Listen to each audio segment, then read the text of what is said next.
Hello again, this is James Byrne. I'm just going to continue where I left off from part one in this particular episode, which we're discussing about the supposed wives of Joseph Smith and um, the fact that these particular women, their accounts that people are taking from second, third, fourth hand information uh, rather than,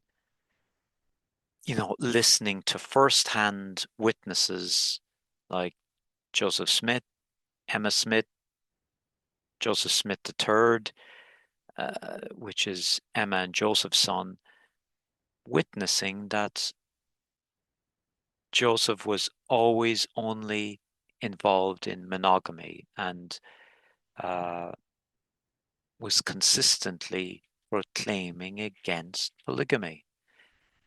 So we shall continue where I left off here.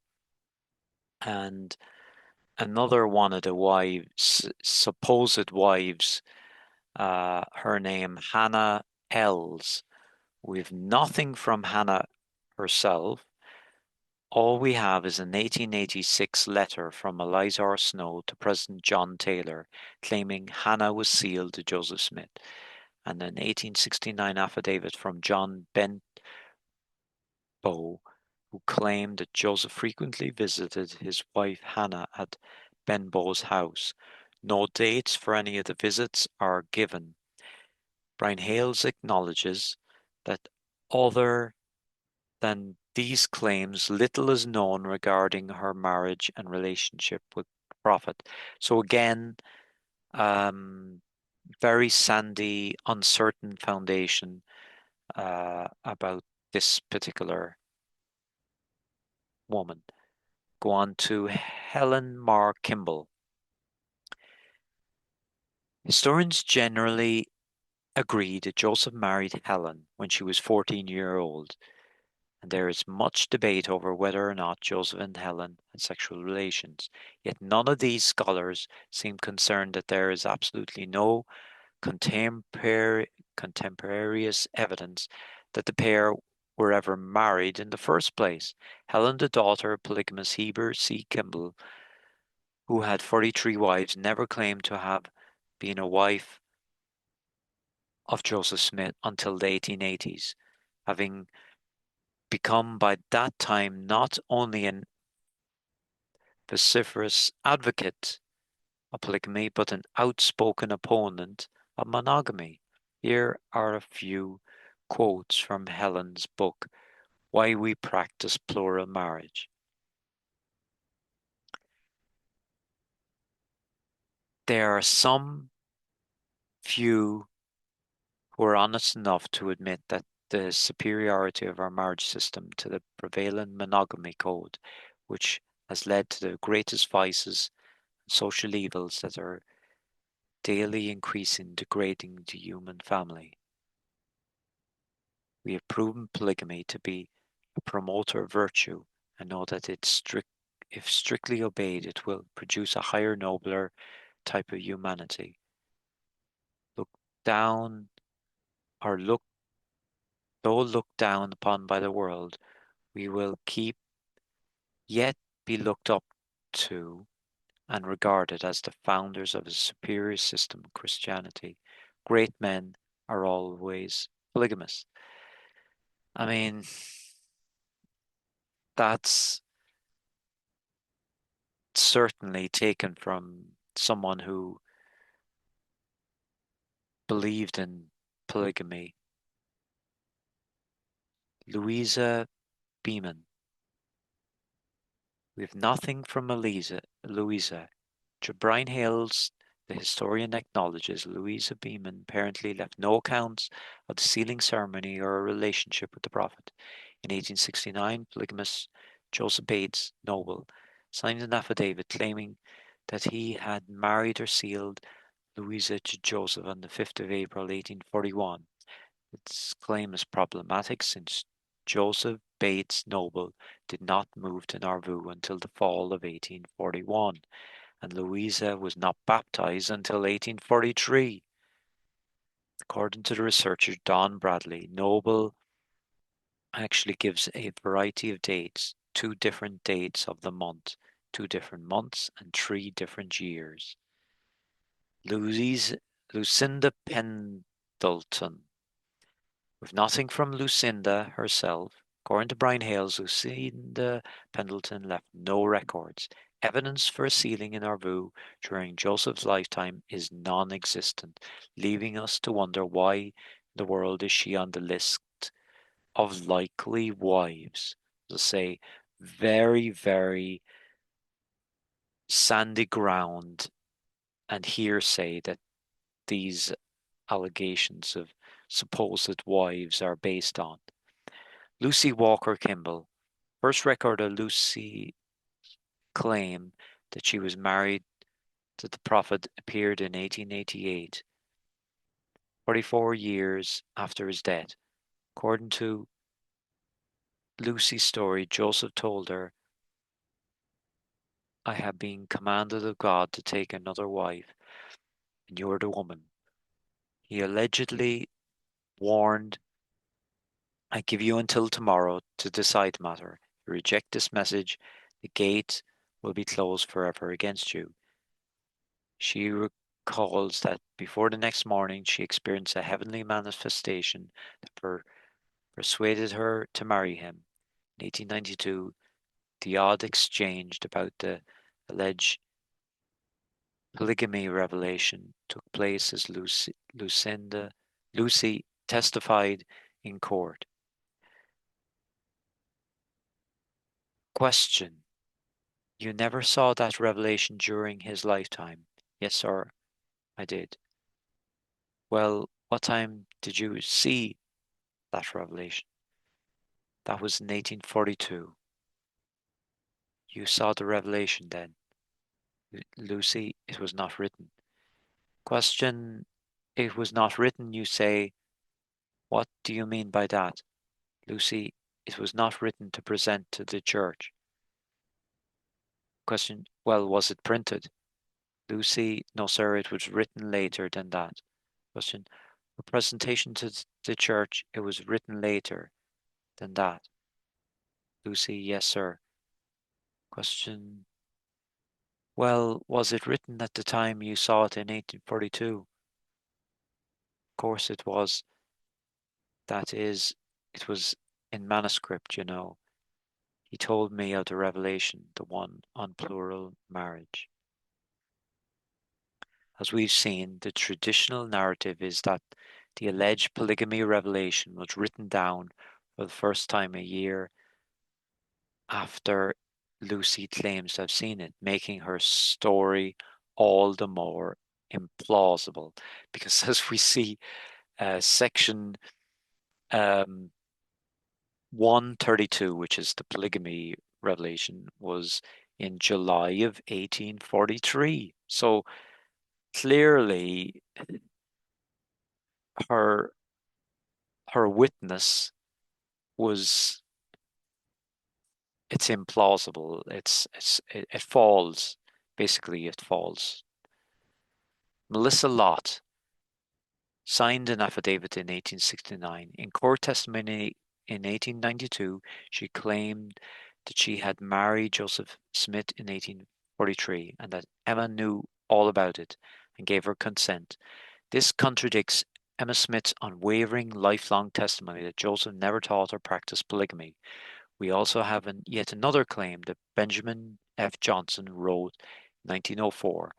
I do know that at Joseph Smith's mansion house was living Maria and Sarah Lawrence, and one of Cornelius P. Lott's daughters, as his plural wives, with the full knowledge of his wife Emma of their married relations to him.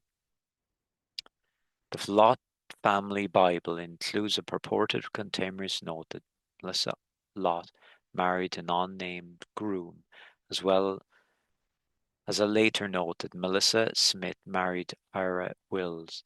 The implication, of course, is that the unnamed groom must have been Joseph Smith. According to Joseph III, son of the prophet, Melissa showed this record to him in an 1885 interview, but evocated as to its authenticity. He later wrote, the interview had convinced me that her affidavit was not true, and that the entry in the Bible which showed to me was a line written by her father or some other person recording an untruth. In this case, with little but hearsay to go on, we are left to weigh the testimonies of the Lot family and the Smith family and decide for ourselves which is more credible. Regarding Melissa Lott, date of marriage, it's unsure because even in this, these are the affidavits that was being gathered up.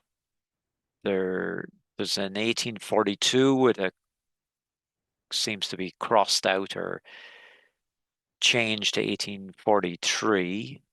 And then even in this other one on your right-hand side, another affidavit, there's a question mark over the 1842. So this affidavit of the prophet Joseph Smith to Melissa Lott, there's a lot of questions.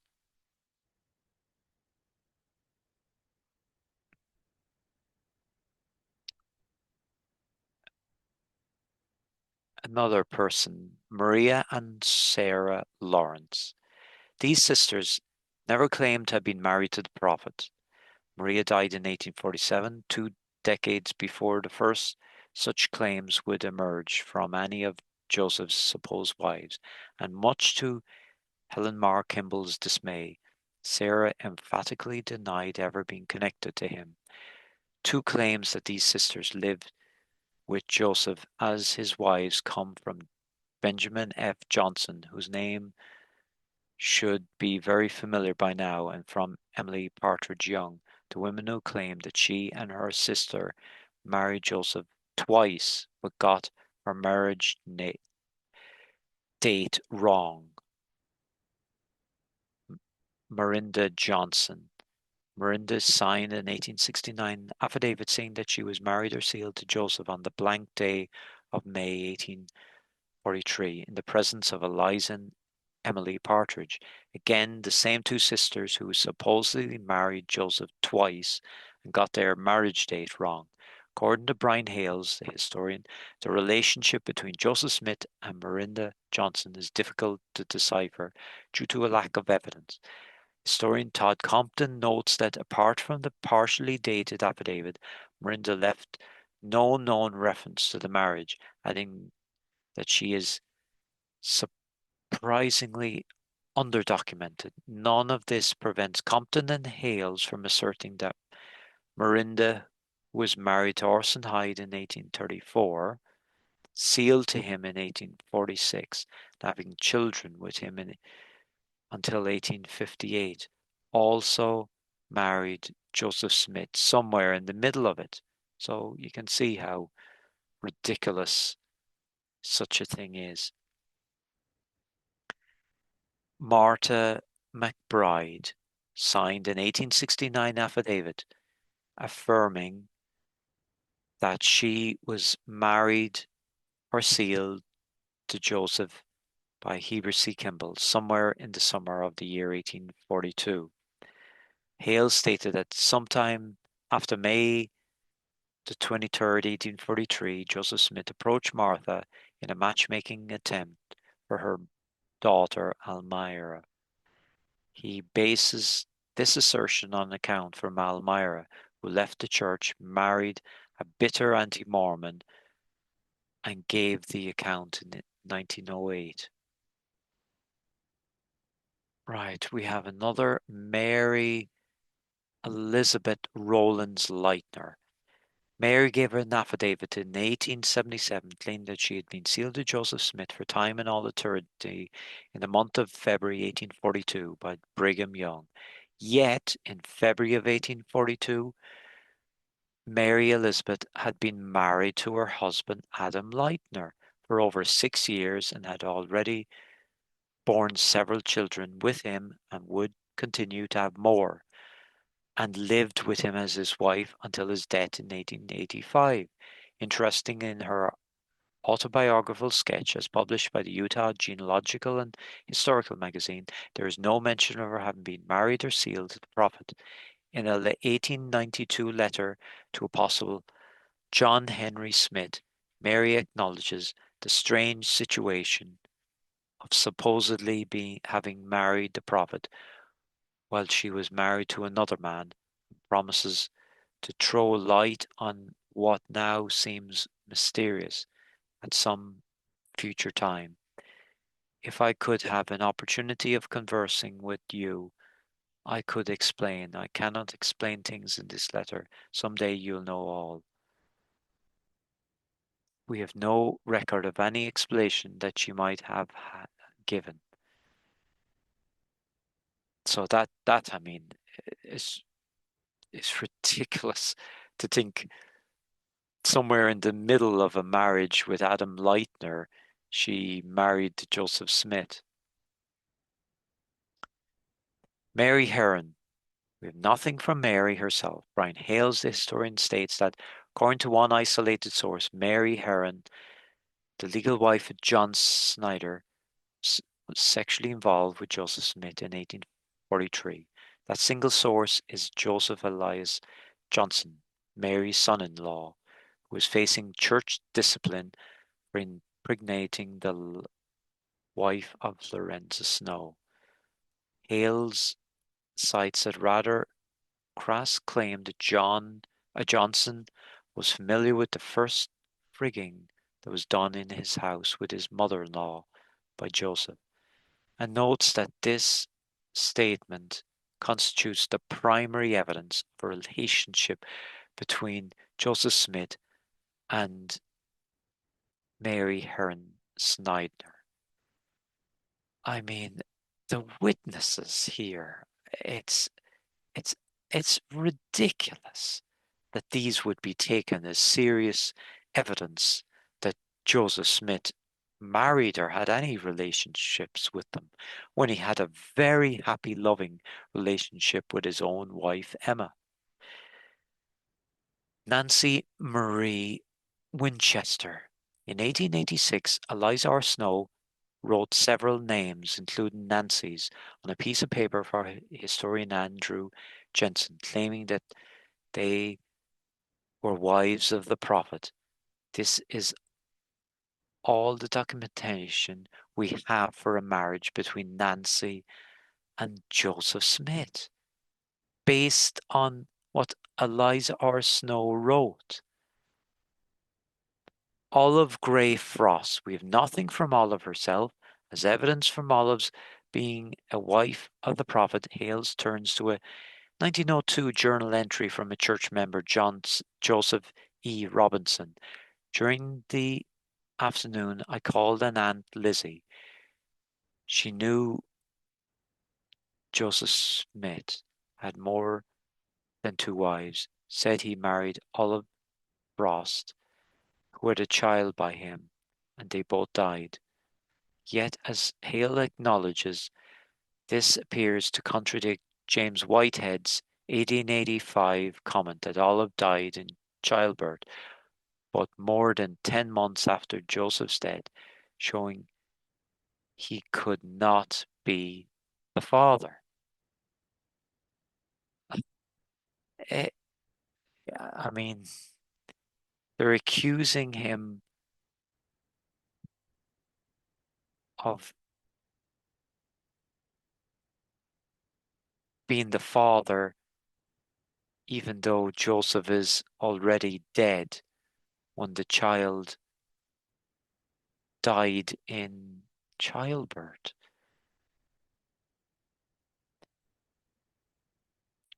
Patty Bartlett Sessions. Evidence for Patty's sealing to the prophet comes in an interesting form. Hales asserts that the June 1860 handwritten entry into the diary of Patty Sessions reported she was sealed for eternity to Joseph Smith. An 1860 statement would be the earliest claim by far many of the supposed wives, and that it comes from an actual diary, not a letter, later reminiscence, should lend credibility to the entry. However, what Brian Hales does not mention is that the 2 pages attesting to petty sealing were not part of her daily journal, but were inserted into the centre of the diary right in the middle of her June 1860 writings, actually interrupting a rather unremarkable entry from blanket making. The first page of this random insertion is a brief undated sketch of Patty's life, including her marriage to David Sessions until her death in 1850, and a marriage to John Parry in 1852. It is this undated page that includes the cryptic account of Patty's alleged sealing to Joseph Smith, which says, I was sealed to Joseph Smith by Willard Richards, 9th of March 1842, in Newell K. Whitney's chamber, Nauvoo, for eternity, and if I do not live to attend to it myself, when there is a place prepared, I want someone to attend to it for me. According to order, Sylvia, my daughter, was present when I was sealed to Joseph Smith. There is no explanation for why Patty would have married Joseph Smith while she was already married to David Sessions. The second page is attached to the first with wax and dated 3rd July 1867, 7 years later than the surrounding diary entries, and only mentions a proxy sealing to the prophet long after his death. With one page of this confusing insertion dated 1867 and the other completely undated, these pages cannot legitimately be considered an 1860 entry into Patty's diary. Right. Pracinda Huntington Kimball. We have an 1869 affidavit from Pracinda and an 1881 autobiographical sketch in which she claims to have been sealed to Joseph in 1841. However, in 1841, Pracinda had been married to Norman Buell for over 14 years. In her autobiography, she claimed that Norman had left the church before her marriage to Joseph, but records show that Norman and Pracinda both travelled west in Heber C. Kimball's company in 1848. While there is no record of any marriage between Pracinda and Joseph Smith, we do have a record of her polygamous marriage to Heber C. Kimball in 1845. Rhoda Richards. We have an 1869 affidavit from Rhoda, Willard Richards' sister, where she claimed to have been married or sealed to Joseph Smith. However, according to her 1877 reminiscence, she had no earthly companion. In my younger days, I buried my first and only love, Ebenezer Damon, and true to that affiance, I have passed companionless through life, but am sure of having my proper place and standing in the resurrection have been sealed to the prophet Joseph, and we do have a record of Rhoda's sealing to Joseph Smith the year after his death, with Brigham Young standing as proxy for the prophet. Ruth Vos Sayers. Ruth signed an affidavit in 1869 stating that she was married or sealed to Joseph Smith on the blank day of February 1843 by Hiram Smith in the presence of blank.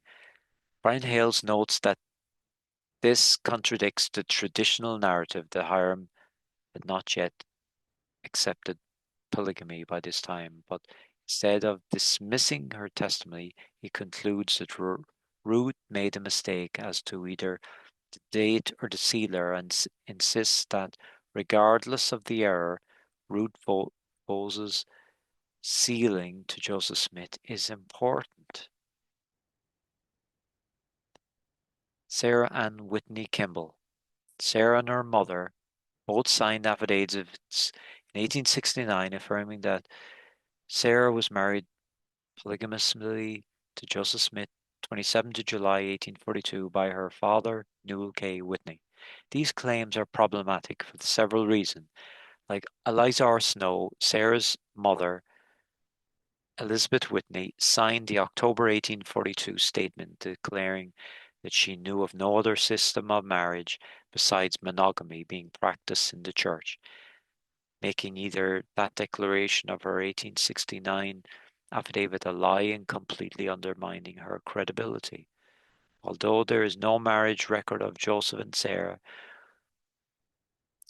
we do have record of Sarah's marriage to Joseph Kingsbury in April 1843, with Joseph Smith performing the ceremony, which certainly should require an explanation if Sarah had already married Joseph Smith the previous year. In his autobiography, Joseph Kingsbury later commented on his 1843 marriage to Sarah. I agreed to stand by Sarah Ann Whitney, as supposed to be her husband, and had a pretended marriage for the purpose of bringing about the purpose of God in the last days. How a pretend marriage to Sarah would bring about the purpose of God is a mystery, and Kingsbury's motive for this late claim that Sarah had secretly been Joseph's wife and not his own is likewise a matter of speculation. Brian Hales does point out that in 1880, Kingsbury sought $8,000 worth of compensation from the church that would be equivalent to over $200,000 in today's dollars for costs he had incurred for keeping one of Joseph's wives. So there was a financial motive for doing this.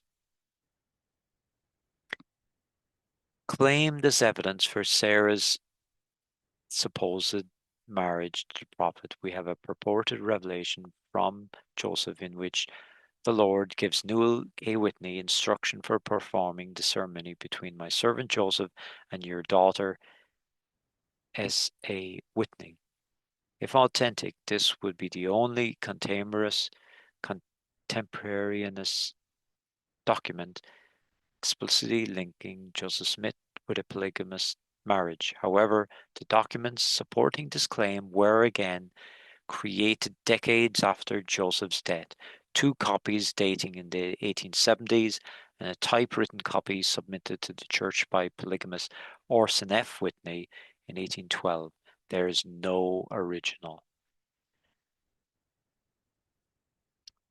There is an important piece of history involving the Whitney family that we will address here in detail, and some background is essential. August of 1842, an illegal warrant had been issued for Joseph's arrest. According to Joseph Smith papers, in early August, the Adams County Sheriff arrived in Nauvoo with a warrant to arrest Joseph Smith and extradite him to Missouri. By August the 10th, he went into hiding for the next 2 weeks to avoid possibility of arrest and extradition.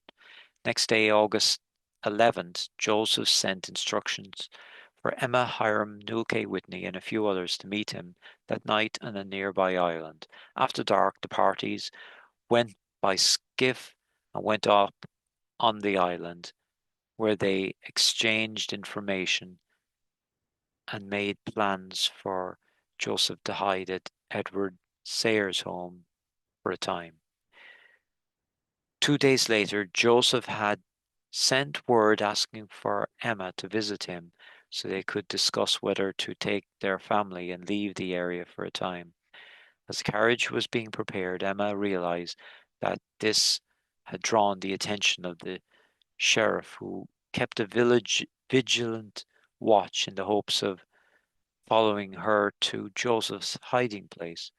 So William Clayton and Lauren Walker instead got into the carriage, which they left uncovered, to ensure that the sheriff could see that Emma was not with them.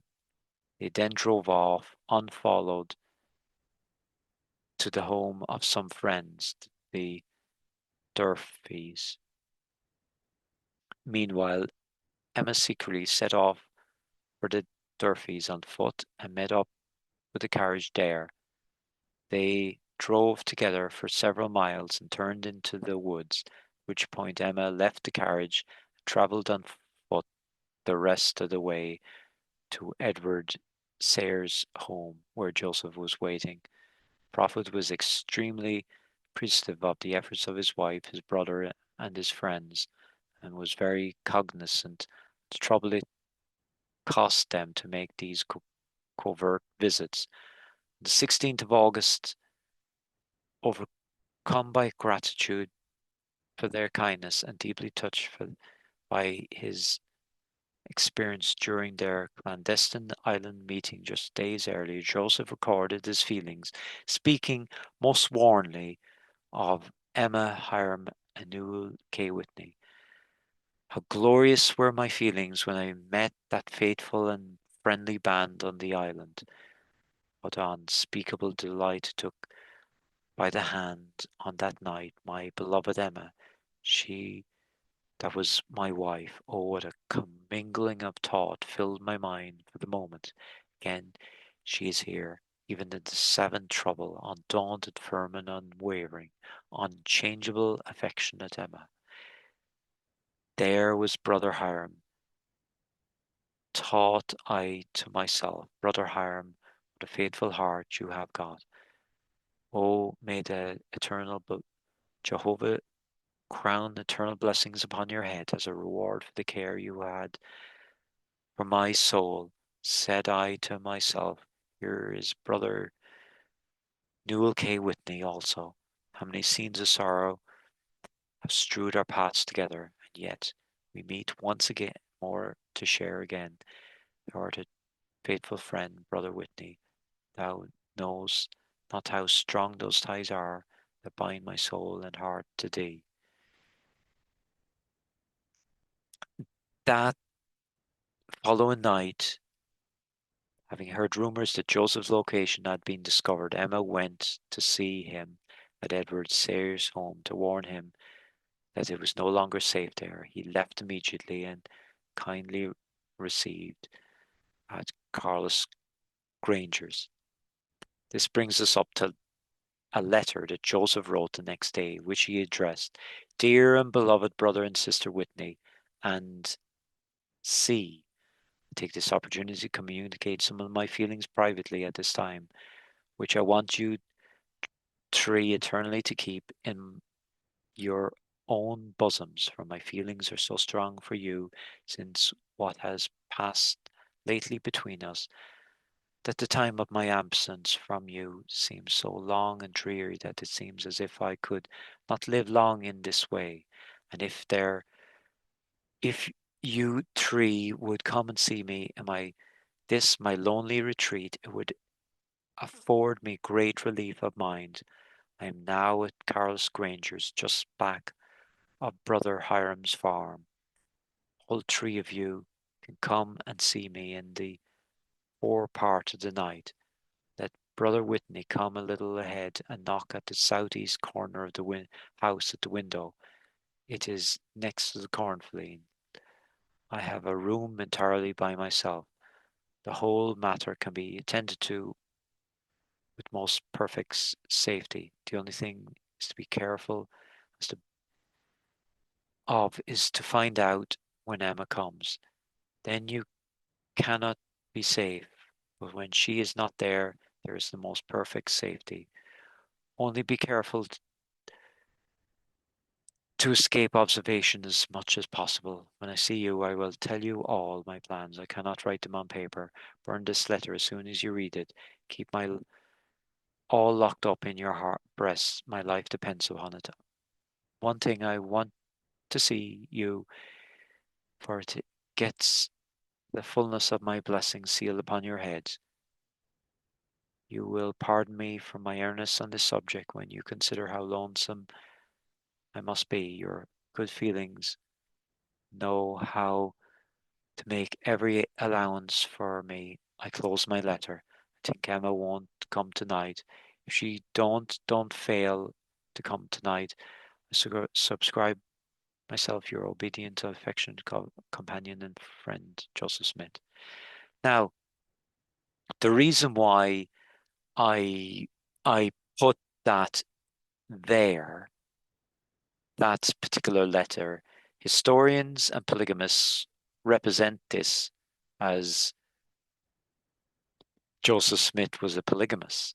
But let's consider historians typically present this letter with little or none of the pertinent background. The fact that Joseph was hiding for his life, that the letter disclosed his location, the subterfuge that Emma had to employ in order to safely visit him, the sheriff's attempts to follow her to Joseph's secret location, Joseph's recent experience on the island with his friends, and the heartfelt gratitude he had to express to Newell K. Whitney, in particular just 2 days earlier. Incredibly, without this essential context, Joseph's letter is almost always presented as a request for the Whitneys to bring their daughter with them to his one-room hiding place during this dangerous time for what might politely be called a terrorist. It further presumes that when Joseph used the phrase "you three" in this letter, he was referring to the Whitneys' 17-year-old daughter, Sarah, and not their adult son, Horridge. This assumption is, again, based on the claim that Sarah and her less than credible mother would make 26 years later that Sarah was married to Joseph the previous month. Presenting the Whitney letter as evidence of a relationship between Joseph and Sarah without disclosing the essential background is a careless at best, and perhaps even willful deceptive. Evidence for the last three women on Brian's Hills is another sparse attest. So, as I'm saying there, polygamists and historians see the context of this narrative, Joseph Smith hiding, comes secretly when Emma is not around, as suspicions that Joseph was emboldened, going to be polygamously married to um, the Whitney's daughter. Um, and in fact, he was in hiding. He didn't want them to, he knew that the sheriff would be tracking everywhere that Emma was going to be going. So he wanted to be careful where she was going, and uh, he didn't want his hiding place to be disclosed. So the context of this is important because it shows that it was not a polygamous thing. That's this. He was hiding, and he didn't want to be extradited to Missouri, where they would not have, presented a good case against him. So I get to the end of this second episode on supposed wives of Joseph Smith. I think I've went over the half an hour here, but we can continue it in a third episode. Uh, Thank you for listening, and I'll speak to you again in another episode.